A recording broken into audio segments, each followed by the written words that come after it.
permis d'être aujourd'hui classé numéro 4 mondial, juste derrière Borg, Connors et McEnroe.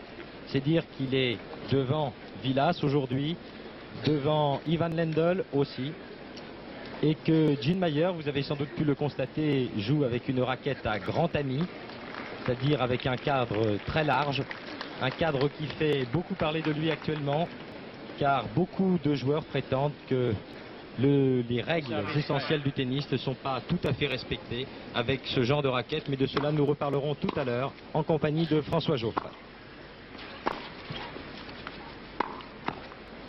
0-15.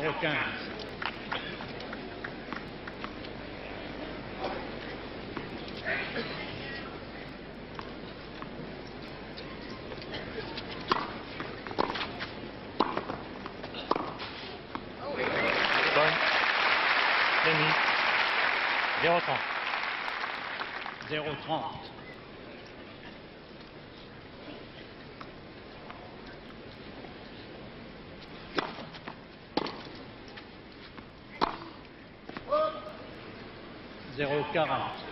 Et 3 balles d'égalisation à un jeu partout pour Pecci sur le service de Mayer.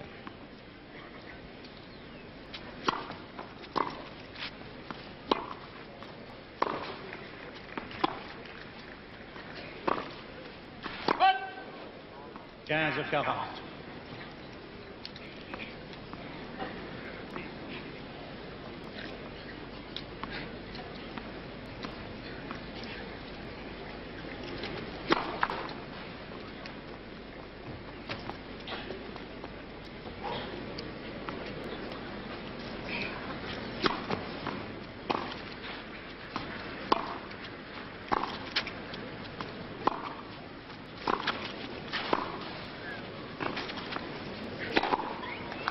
Très bien joué de la part de Mayer qui a joué 2 fois sur le revers de Pecci.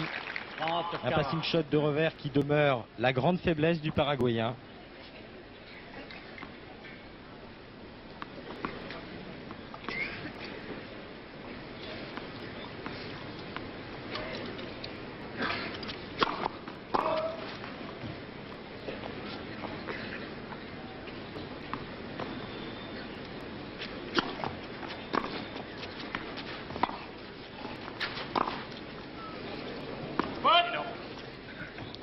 Égalité. D'ailleurs, on l'a constaté sur ce point, le Paraguayen n'a pas tenté de passer. Il a tenté plutôt le lob car il était mal placé pour assurer ce passing shot de revers. Et très certainement que Gene Mayer va profiter de cette légère faiblesse du Paraguayen pour monter beaucoup au filet sur le revers de Pecci.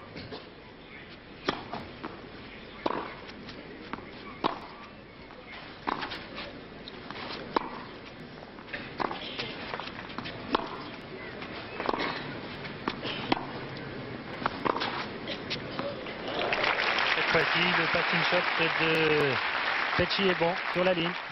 Pour connaître tout de même que Gene Mayer était parti de bien loin et était monté relativement court, ce qui a considérablement facilité la tâche de Victor Pecci.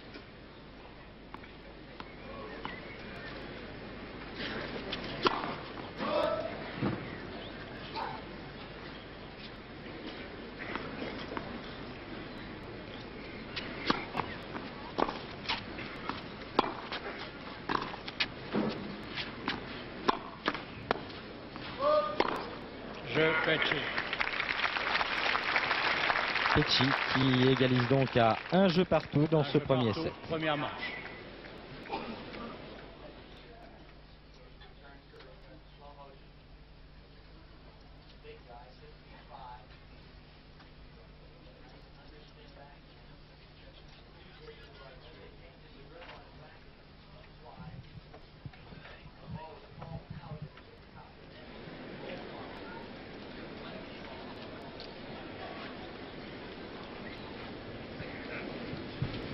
Pecci au service.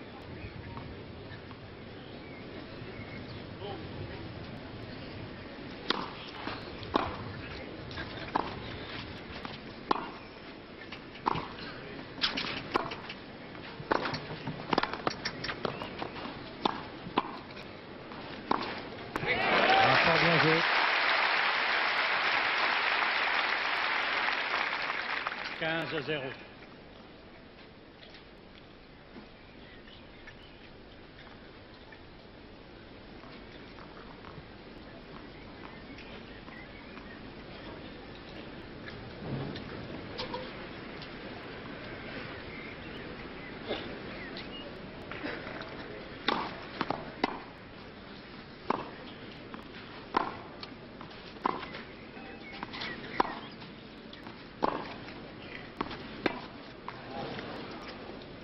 Zéro.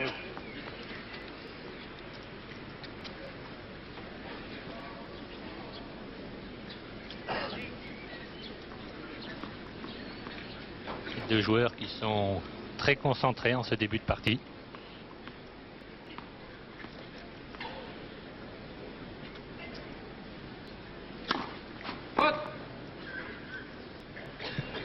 Alors que sur le cours numéro 1, Yannick Noah mène par 3-2 dans le 4e set face au Suédois Norrbach.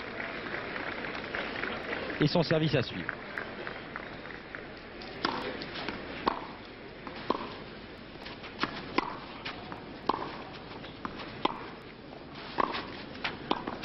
C'est après un Jim Mayer qui prépare très tôt et qui cache absolument l'exécution de ses coups. On ne voit absolument pas où il va mettre la balle, à droite ou à gauche, ce qui est évidemment très difficile pour l'adversaire, surtout là quand il continue à suivre ses coups au filet.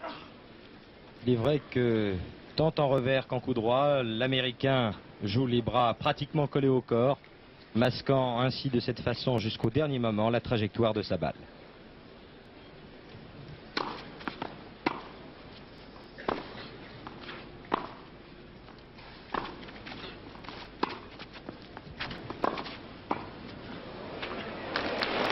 Ah, c'est super.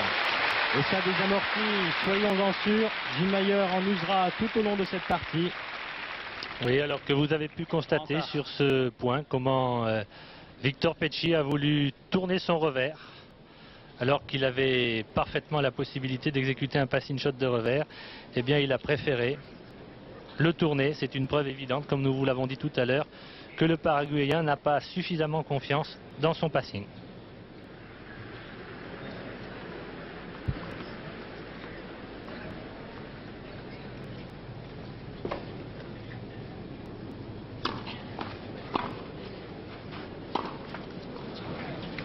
Grosse faute là et Pecci à nouveau en passe de perdre son service.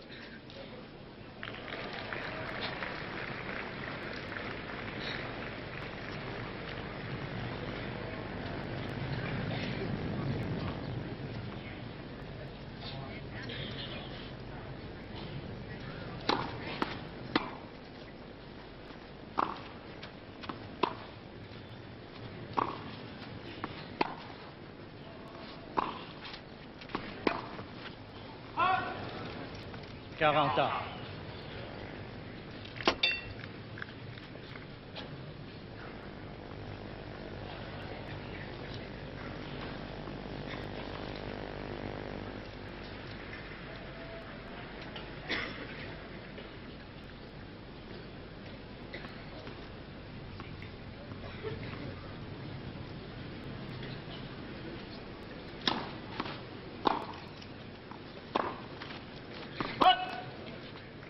Une grosse faute là de Victor Pecci. Une nouvelle balle de 2-1 pour Jim Mayer. Alors que personnellement, François, je trouve que Pecci n'a pas retrouvé toute la puissance et la longueur de sa première balle par rapport à l'année 1979. Alors que nous venons de voir un point remarquable et un lob lifté très masqué, là encore, de Jim Mayer, qui permet